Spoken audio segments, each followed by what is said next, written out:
Friend, সঞ্জুমা kitchen চ্যানেলে নিয়ে চলে আসলাম গোলাপি কাতলা। তো দেখো, কাতলা মাছগুলোকে বাজার থেকে পিস পিস করে কেটে নেওয়া হয়েছে। নুন হলুদ দিয়ে মাখিয়ে নিচ্ছি ভালো করে। কেউ ভিডিওটা স্কিপ করো না, পুরো ভিডিও দেখার অনুরোধ রইল। আশা করি সবাই ভালো আছো, আমিও ভালো আছি। চলো ভিডিওতে ফিরে আসা যাক রান্নার ব্লগে। এই যে নুন হলুদ দিয়ে ভালো করে মাখিয়ে নিচ্ছি। এই দেখো, কড়াইতে তেল দিয়ে দিয়েছি, সর্ষের তেল। ভালো করে আঁচটা আসলে মাছটাকে ভালো করে মাখিয়ে নেওয়া হচ্ছে।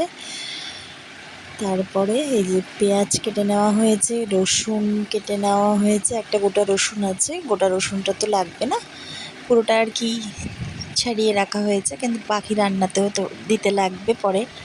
তাই জন্য একটা টমেটো, 4-5টা লঙ্কা, আর সাথে রয়েছে টক দই। তো এই যে তেলটা দেখো এসেই গেছে কড়াইতে, একটু ঘুরিয়ে নাড়িয়ে নেওয়া হলো। বাঙালির সর্ষের তেলে না খেলে কি আর তেলে চলে হয় বলো?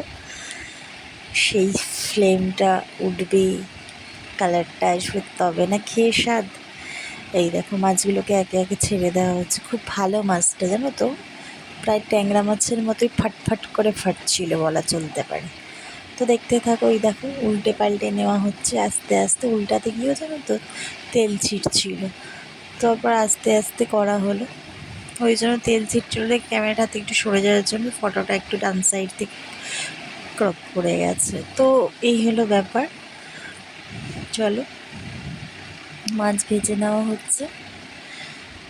মাছ ভেজে নেওয়া হওয়ার পরে মশলাটাকে গ্রাইন্ডারে পেস্ট করে নিয়েছি, আর সাথে এই দইটাকে একটুখানি ফাটিয়ে নিলাম। তো এই আমাদের মাছ ভাজা রেডি।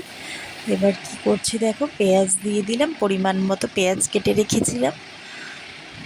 তো ওখানে যতটা পেঁয়াজ ছিল পুরোটা কিন্তু দিইনি বন্ধুরা, কিছুটা পেঁয়াজ দিয়ে, ওটা অন্য তরকারির জন্যও কাটা ছিল, কিছুটা পেঁয়াজ দিয়ে বেরেস্তা মতো করে ভেজে লাল লাল করে উঠিয়ে রাখলাম। তো একটু আলাদা টেকনিকে করা হচ্ছে, ওই জন্যই তো গোলাপি কাতলা নামটা দেওয়া হয়েছে।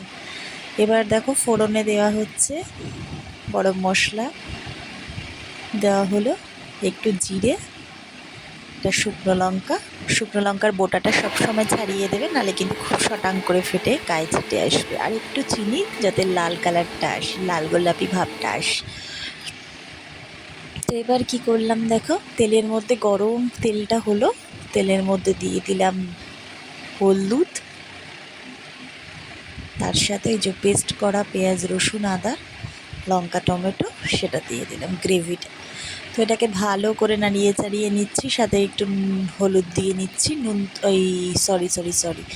নুন দিয়ে নিচ্ছি, হলুদ তো আগেই দিয়েছি।